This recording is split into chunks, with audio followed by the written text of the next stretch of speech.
I'm Molly, a 38-year-old with a husband named Bill. Now, Bill is the eldest of 3 brothers. His younger siblings, Mike and Drew, are both married with a kid each. They're both good as gold. Same goes for their wives. Honestly, they're the sweetest. You hear about in-law drama, but not in my life. I've lucked out with a great bunch and we all get along just fine. There is a fly in the ointment though, my mother-in-law. When Bill and I tied the knot, she was a delight.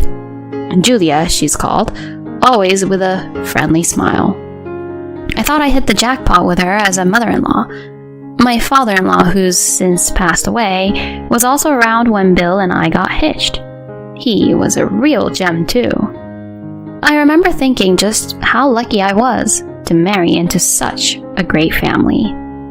However, a few years into our marriage, Mike and Drew both got hitched, and before long, both their wives were expecting. That's when the winds shifted with Julia. It began with small things.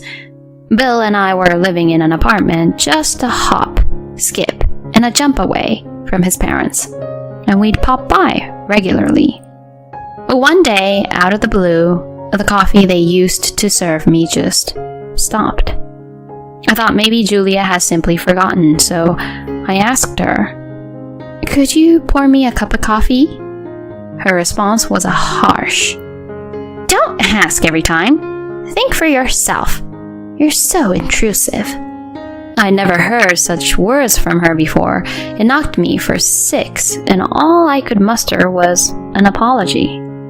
Looking back, I think that might have been the starting point. Julia began pointing fingers at me for not having a child and started being outright mean. And Bill? Not a word against him.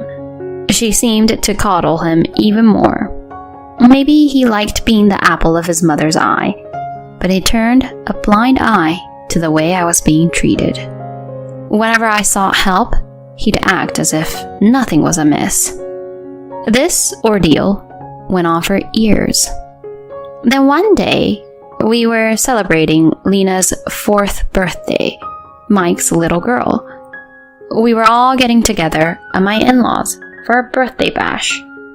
As we pulled up with gifts in tow, we found everyone else was already there.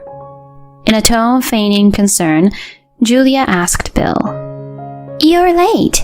Are you okay?" When I piped up, "I'm sorry, the rows were busy," she retorted, "I wasn't asking you. I bet you were just slow getting ready. Don't bother my son. Your makeup doesn't change a thing." Her words took the wind out of my sails. Bill saw it all, but as always didn't lift a finger and made a beeline for the house. You'd think he could say something, anything. Holding on to that vain hope, I trailed after him. As we stepped into the room, the gang was all there. And Lena, the birthday girl and star of the day, darted over to me, beaming. Molly!" As I wished her a happy birthday, she replied, "Thanks for coming," with an innocent smile. And for a moment, my heart found a little peace. Just then, Julia, who clearly wasn't too thrilled about my chat with Lena, muttered under her breath, "Quit gabbing and start helping with the prep, would ya?" I mumbled an apology and made a beeline for the kitchen. There I found Nicole, my sister-in-law, and mom to little Lena. Drew's wife, the newest addition to our family, had to bail due to some unavoidable stuff she had going on today. "Hey Nicole, sorry I'm late. Need a hand?" I asked. She waved it off saying, "No worries. Julia said we're getting Uber Eats today, so we just needed to get 8 plates. I've got it covered, so you can chill." I thought there'd be heaps to do. Guess Julia was just cheesed off that I was having a blast with Lena. Together, Nicole and I carried the plates and cutlery to the table and got it ready for the family. That's when Julia decided to drop her surprise. "The Uber Eats is here with some roast beef. Since it's Lena's big day, I thought we could splash out a bit," she said, looking rather chuffed. We served the roast beef and bam, we were ready to roll. Everyone started taking their seats as per Julia's seating chart. Bill, my husband, found his seat next to Mike, so I tried to slide in next to him, but Julia was quick to intervene. Hold your horses, Molly. Bill's next to Mike. You can't sit there. I was flummoxed. Where should I sit then? I asked, but she didn't say anything. In the end, I was left standing like a lemon. After a bit, Julia was all, well, shall we dig in? But I was still on my feet, and for some weird reason, there wasn't a roast beef in sight for me. Julia, where do I tried to ask, but she interjected. Oh, you're still there. I forgot. Grab any spot that's free, okay? Hearing this, I plonked down at the very last seat, but there was just a small plate and a fork, no roast beef. I had a sinking feeling, but still took a shot. Julia, I'm missing a roast beef. Oh, looks like I messed up the count when I ordered. My bad, Molly. How about some mac and cheese? She suggested, grinning like a Cheshire cat. Mac and cheese? I echoed, baffled. Yeah, we've got some leftovers from last night in the fridge. Just zap it in the microwave, she said casually. I was taken aback, but Julia, as chill as ever, called out, Let's eat, and started tucking in. Everyone else seemed a bit gobsmacked, but even Bill started carving into his meat. I sighed and heated up the leftover mac and cheese and dug in. Just then, Nicole, who was sat next to me, whispered, Hey sis, let's go halves on mine. But I feel bad. I started, but she cut in. Don't sweat it. It's weird that you're the only one without any. I can't polish off this beast on my own anyway. I thanked her and was about to nick a slice of her beef when Julia hollered. Wait! What do you think you're doing? Nicole, you're still young and planning on kid number 2, right? You've gotta eat right, she said, stopping me from taking a bite out of Nicole's portion. But Julia, Molly's food is... Nicole tried to step in for me, but Julia cut her off. It's fine. Molly doesn't seem keen on having any kids, she retorted. A smirk plastered across her face as she gauged my reaction. Feeling bad for Nicole, who'd been dragged into this, I replied, I'm sorry, Nicole. I'm good, really. I appreciate the thought, though. Thanks a lot. As I said that, Nicole looked like she wanted to say something, pain flickering across her face, but I chose to ignore it and dug into my reheated mac and cheese. Even I could see how miserable I was looking, being the only one at this happy get-together stuck with mac and cheese. But hey, it's not like I was in any position to kick up a fuss. So I just bit the bullet and chowed down on the mac and cheese. Then it was time for the gift-giving bit with Lena. I'd managed to snag something she'd been itching to have, but as I went to hand it over to her, my husband Bill swoops in and takes it off me, giving it to Lena himself.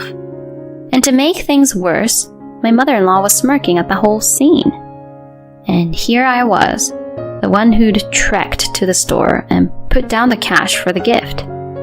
Lena, however, responded with a heartfelt, "Thank you," and promptly ripped into the wrapping paper. The moment she caught sight of what was inside, she let out an excited, "Wow!" and rushed over to me. "Molly, this is what I said I wanted. You remembered. Thank you." My quick on her feet mother-in-law Julia jumped in though. "Lena, it wasn't Molly who bought that for you, it was Bill." "No way! I only told Aunt Molly that I wanted this. Uncle couldn't know that. Grandma, aren't you being weird?" Lena defended me, thanking me over and over again. I gotta say, her words were a real lifesaver. But not everyone was a fan, namely my husband and his mom. They'd been shooting daggers at me the entire time Lena was thanking me. While I was deep in conversation with Lena, Julia pipes up. Let's dig into the cake now. Molly, could you be a doll and carry it over? With a resigned sigh, I tell Lena, we'll pick up our chat later, and lug over the fancy cake dish, fork, and knife that Julia has singled out. The cake they brought out was a real beauty, straight from a famous bakery. Then, out of the blue, Bill pipes up. Mom, I've got the cake, he announces without even running it by me. Well, considering I got Lena's present, I suppose it's only fair that he chips in too. At least that's what I was thinking until my husband sidles up to me and whispers, Can you front me? It turns out I forgot to bring cash today. My first thought was, you've got to be kidding me. But what was done was done. Julia whispers the amount in my ear and I begrudgingly pull out my wallet and cough up the dough. Julia begins cutting the cake, handing out slices, one by one. Everyone ready for the cake? Dig in, she announces. And yet again, I had this sneaking suspicion, and yup, my piece was missing. Julia, Bill, Mike, Nicole, Lena, and Drew all had their pieces. The cake was cut into 6 equal parts. When Nicole, noticing my piece was AWOL, chimes in. Julia, there's no cake for Molly. Julia brushes it off with a dismissive, It's no big deal. She could stand to lose a few pounds, and it's a shame to cut up this perfectly sliced cake again. All this while chuckling. Nicole, feeling a bit awkward, looks down and murmurs, but I reassure her. It's all good. It's Lena's birthday after all. Enjoy without thinking twice about me. But honestly, I was at the end of my rope. I was dying to give Julia and Bill a piece of my mind, but I didn't want to sour the atmosphere on my niece's special day. However, I couldn't stomach being there a moment longer, so I quietly excused myself. I'm heading home a bit early and left on my own. Did my husband offer to drive me home? Nope. Instead, he says, I'm taking the car home so you can catch the bus. So, like a good little wife, I hopped on the bus and headed home as instructed. A few hours later, Bill strolled in, clearly feeling on top of the world. My patience was threadbare by then, and I seriously demanded he do something about the day's drama. However, he shrugged it off with a laugh, saying, You're too sensitive. You can't live your life like that. I reminded him I'd been left out at the dinner and the cake. But he retorted, Didn't my mother say she just made a few mistakes? It's just meat and cake. Don't say such pitiful things. With that, he took himself off to our room, acting like I was the one being unreasonable. And that was the end of that conversation.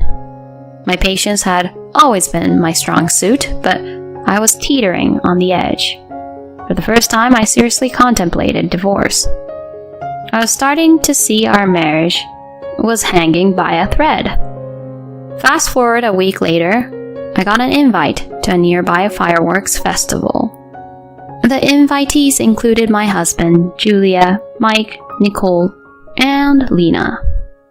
Given the birthday fiasco, I wasn't too thrilled about hanging out with my husband and his mom, so I turned them down politely. However, I was told that Lena declared, I don't want to go unless Aunt Molly is with us.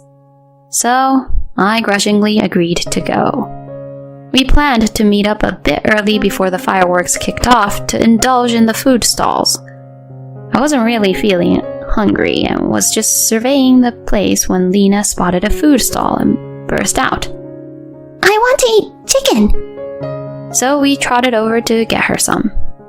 Suddenly, we were approached by a bunch of guys with cameras who asked, Can we interview you?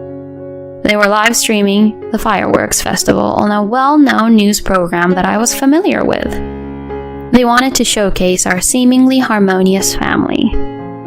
My husband, Julia, and even Mike gave the thumbs up, so the crew got started right away, aiming their questions at Lena, who was happily chomping on her fried chicken. When asked if she could polish off such a hefty chunk of chicken, she retorted, "I'm going to give the rest to my mom and Aunt Molly." Mom and Aunt Molly? Lena held my hand and replied to the reporter's question. "The other day was my birthday, but Aunt Molly couldn't eat any cake. Grandma always bullies Aunt Molly, so I decided to give it to her today," she said, a huge grin lighting up her face. The reporter awkwardly tried to switch gears, but Lena pressed on. "Grandma is mean. On my birthday, everyone had roast beef, but Aunt Molly only had mac and cheese. I thought it was really unfair." Hearing this, the TV crew decided to cut their losses and made a hasty exit, figuring it wasn't a good look to continue. Of course, Lena didn't mean any harm. She didn't really grasp the concept of live broadcasting and was just standing up for me. After the show aired, a torrent of messages poured in from viewers who had tuned in, berating Julia. How can you make your daughter-in-law eat macaroni and cheese? That's the pits. Poor thing. And, "I thought you had a good relationship with your daughter-in-law, but you were bullying her." In the end, Julia and my husband took an early exit, leaving me to thoroughly enjoy the fireworks festival with Lena and the rest of her family.